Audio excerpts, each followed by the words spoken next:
안녕하세요. WMH 채널입니다. 2019년 7월 일본 정부에 의한 반도체 부품의 수출 관리 강화에서 촉발된 한일 경제 전쟁으로 한국에서 일본 제품 불매 운동에 맹렬한 폭풍우가 휘몰아치는 등 양국의 충돌은 11개월에 이르렀지만 아무래도 한국 측의 승리로 결론이 난 것 같다고 일본 매체인 J캐스트 워치가 보도했습니다. 기사의 전문을 보면 신종 코로나 바이러스의 확산 문제에 쫓겨 일본 언론이 문제를 까맣게 잊고 있던 2020년 5월 11일 한국 정부가 일본 측이 수출 규제에 지정한 세계 품목 모두의 안전 공급에 성공했다면서 사실상 승리 선언을 한 것이다. 도대체 한국에서는 무슨 일이 있었는가? 한국 정부의 일본에 대한 승리 선언은 서울시가 대한상공회의소 경제단체 대표를 모아 열린 제1차 포스트 코로나 산업전략회의 장소에서 발표되었다. 한국에서는 이미 신종 코로나 수렴 후 본격적인 경제 재개를 위해 움직이고 있는 것이다. 이 자리에서 한국의 산업통상자원부 장관은 일본 정부가 수출 규제 강화에 맞서 반도체 디스플레이 등 세계의 품목에 대한 공급의 안정화를 실질적으로 달성할 수 있었다고 평가했다.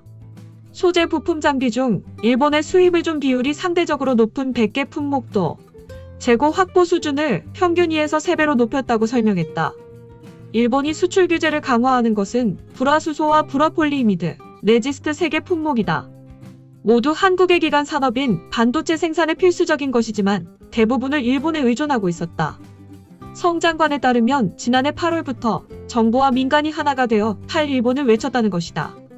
결국 일본 대신 미국, 중국, 유럽의 제품을 사용하거나 외국 기업의 투자 유치와 한국 기업의 생산 확대 등 다양한 대책을 동원한 것으로 결국 공급의 안정화를 달성했다는 것으로 풀이된다. 또한 탈일본의 일환으로 일본 이외에서의 조달을 목표로 하고 있는 소재 부품 장비의 주요 100개 품목은 338개 품목으로 확대하여 일본 이외에 전 세계 공급업체를 다양화하여 재고량을 주 단위에서 월 단위까지 점차 늘렸다. 예를 들어 전자제어 장치는 1주에서 1.5개월로, 기판 소재는 2주에서 2개월로, 배터리 주요 소재는 2주에서 3개월로 재고량을 늘렸다. 게다가 이 338개 품목의 공급망 위험을 한국 정부가 철저히 관리하고 있다. 각 기업이 제2차와 제3차 협력사에 이르기까지 부품 공급 생산 현황 정보를 공유하는 한편 정부가 개발해서 원자재 부자재 구매 및 최종 제품 판매까지 이르는 모든 과정을 실시간으로 모니터링하는 시스템을 마련하기로 했다는 것이다. 탈일본에 관해서는 관민일체가 된 국제기업 태세로 임하겠다는 것이다. 성윤모 장관은 또한 이렇게 말했다. 지금은 높은 비용을 감수하고도 주요 품목을 국산화 다변화해야 한다는 공감대가 기업 간에도 확산되고 있다. 일본의 수출 규제 조치 등 수급 불확실성 속에서 큰 노력 끝에 소재 부품 장비의 공급 안정화에 큰 성과를 이뤘다. 할 수 있다라는 경험과 자신감이라는 큰 자산을 얻었다. 한국 정부가 일본에 대해 이 정도의 자신감을 갖는 것에는 또 하나의 큰 이유가 있다. 4월 15일에 실시된 총선에서 집권당인 더불어민주당이 압승했기 때문이었다. 300석 중 60%의 180석을 차지하는 한국 정계 사상 보기 드문 완승이었다. 정권 간부의 스캔들과 북한의 겁쟁이 외교 등의 비판을 받아 한때 문재인 정권의 지지율은 30%대까지 떨어졌다가 신종 코로나 대책의 효과가 압도적으로 높게 평가되고 현재는 지지율이 70%대에 이르고 있다. 게다가 총선에서는 친일파가 일제히 낙선하고 반일파가 대약진했다. 문재인 정권을 지지하는 좌파계의 한겨레 신문의 5월 7일자 칼럼에는 아베 영구 패전이란 제목으로 지난 총선에서 상징적인 사건을 이렇게 전하고 있다.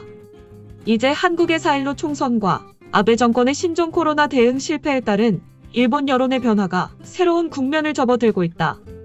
이번 총선 여론은 친일을 단호하게 심판했다. 그 해로 대표적인 친일 정치인들의 낙선을 들 수 있다. 나경원 의원을 낙선시키고 강제동원 판결 지연의 문제를 제기한 이수진 판사와 위안부 지원단체 윤미향 정의기억연대 이사장 등을 당선시켰다. 나경원 씨는 야당 자유한국당의 공동대표로 출중한 외모로 한국 정치권에선 아이돌적인 인기를 누리던 정치인이었다. 하지만 같은 선거구에서 민주당의 여성 신인 후보에 어이없이 패했다. 이수진 당선자는 정치적으로 중립이어야 할 판사의 틀을 깨고 현직 판사 시절 대법원에 대해 일본 기업 징용공 재판을 왜 지연시켰는지에 대해 이의를 제기한 반일 투사이다. 친일파로 주목받고 있던 나경원 씨는 반일의 역풍에 날아간 것이다. 코로나의 가미카제에 반일의 순풍이 더해진 형태다. 같은 한겨레 신문의 5월 1일자 사설에는 아베 총리, 이제 와서 한국과 신형 코로나 대응 협력 언급이란 제목으로 아베 신조 총리에 관한 정책에 대한 아이러니를 매듭 짓고 있다. 아베 총리의 태도는 뻔뻔하기 그지없지만 양국 모두 지난 일에 집착하는 때가 아니다.